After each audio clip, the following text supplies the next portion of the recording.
గారు ముందుగా మా ఊరు రావడం, ఈ ప్రోగ్రాం కన్నా మా ఊరు అంటే మా సాయిల్లో మేము అడుగుపెట్టడం చాలా ఆనందంగా ఉంది.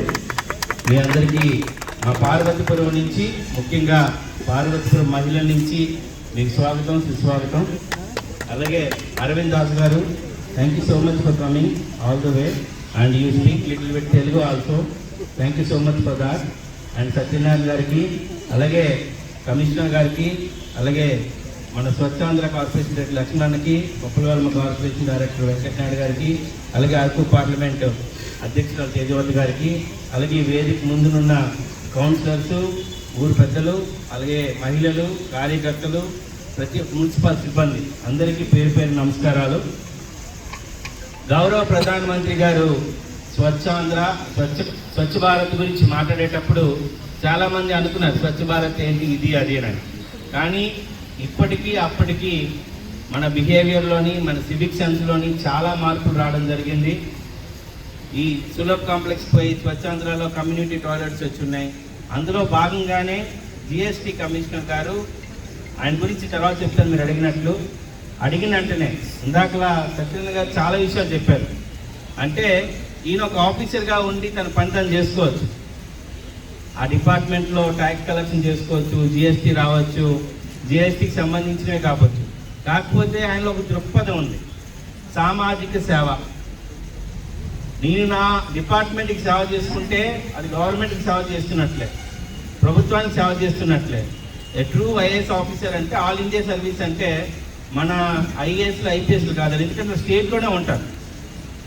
ఒక కలెక్టర్ మన జిల్లాలోనే ఉంటాడు, ఇంకో జిల్లాకి వెళ్తే ఆంధ్రప్రదేశ్లోనే పనిచేస్తాడు. ఒక ఐపీఎస్ ఆఫీసర్ కూడా మన స్టేట్ దాటగలరు.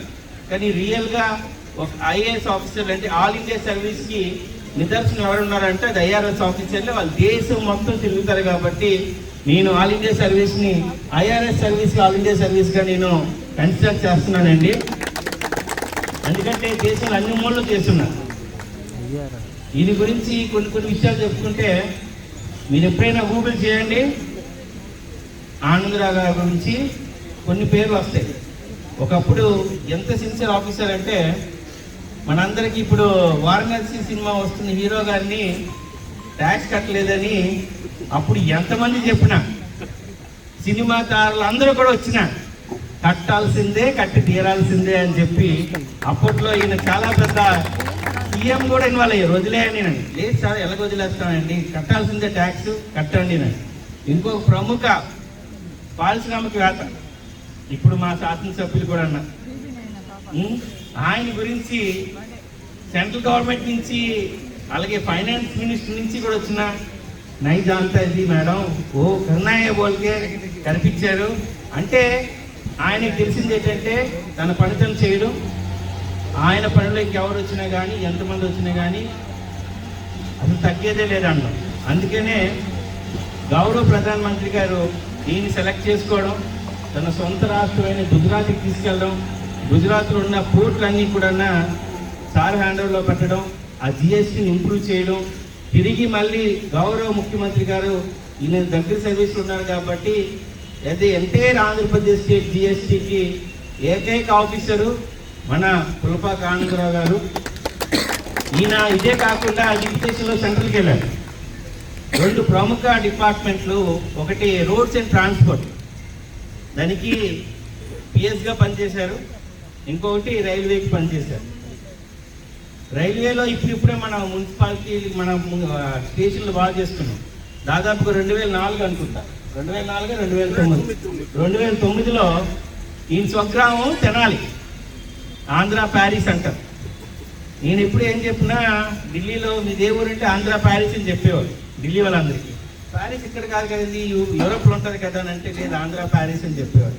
అంటే తన గ్రామాన్ని కూడా బ్రాండింగ్ చేసుకోవడం, అంతేకాకుండా ఆ గ్రామానికి ఆ ఊరికి అప్పటికి ఇంకన్నా నాకు తెలిసి విజయవాడకు కూడా ఎస్కలేటర్స్ రాలా, విజయవాడకు కూడా లిఫ్ట్లు రాలా, కానీ తెనాలికి ఆయన పెట్టుకున్నారు అప్పట్లో. సో అప్పుడు గౌరవ ముఖ్యమంత్రి రాజశేఖర రెడ్డి కూడా ఉన్నారు.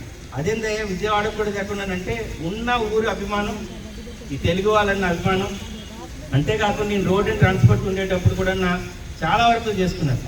అంటే నేను ఒక విషయం చెప్పాలి అంటే ఎవరి దగ్గర పనిచేసినా కానీ ఇప్పటికీ ఈయన పేరు చెప్తారు. ఢిల్లీలో చాలామంది అన్నగారి పేరు ఇప్పటికీ ఏ డిపార్ట్మెంట్ కన్నా ఒకప్పుడు ఒక ఆంధ్ర ఆఫీసర్ ఉండేవారు. అసలు ఆంధ్ర భవన్ని మిగతా డిపార్ట్మెంట్కి చాలా అద్భుతంగా నడిపించారు నన్ను. సో అవన్నీ మీ దగ్గర నేర్చుకోవాలి. అడిగిన వెంటనే ఈయనకి వచ్చింది ఈ సంవత్సరం మన రాష్ట్రానికి వచ్చింది ఈయనకి ఒక 45 లక్షలు ఉంటే డిపార్ట్మెంట్ నుంచి ఖర్చు పెట్టడానికి తీసుకున్నారు. 45 లక్షలు అడిగితే 45 లక్షలు 15 లక్షలు మనకి ఇచ్చేశారు. సో ముందుగా కొంచెం లేట్ అవ్వడం వల్ల మిగతా జిల్లాలకు వెళ్ళిపోయి, బట్ నెక్స్ట్ ఇయర్ వచ్చే డబ్బులు మొత్తం కూడా పార్వతీపురం స్కూల్స్కి రెన్యూబుల్ ఎనర్జీస్ కోసం వాడదాం అనుకుంటున్నాం. ఇక్కడ మంచి ఎండ ఉంటుంది సార్, మీరు కరెక్ట్గా సోలార్ ఇవ్వగలిగితే సోలార్తోనే స్కూల్ నడిపిస్తాం. అందులో కూడా మీ పేరు ఉంటుంది. అందులో ఖచ్చితంగా జిఎస్టీ వాళ్ళు ట్యాక్స్ కలెక్ట్ చేయడమే కాదు, తిరిగి ఈ రూపంలో ప్రజలకు కూడా సాయం చేయగలుగుతారు. తిరిగి మళ్ళీ కూడా ఒక కొత్త ఎకో సిస్టమ్ తీసుకురాగలుగుతారని మేమందరం ఇది ఒక పైలట్ ప్రాజెక్ట్గా పార్వతీపురం మీరే కాదు మీ కిందనున్న కమిషనర్లు కూడా మళ్ళీ మీరు ఎక్కడికి వెళ్ళినా కానీ వాళ్ళకి ఒక కంటిన్యూస్గా పార్వతీపురంకి మీ బడ్జెట్ నుంచి కొంత అమౌంట్ ప్రతి ఇయర్ ఉంచాల్సిందిగా మిమ్మల్ని కోరుకుంటున్నాం.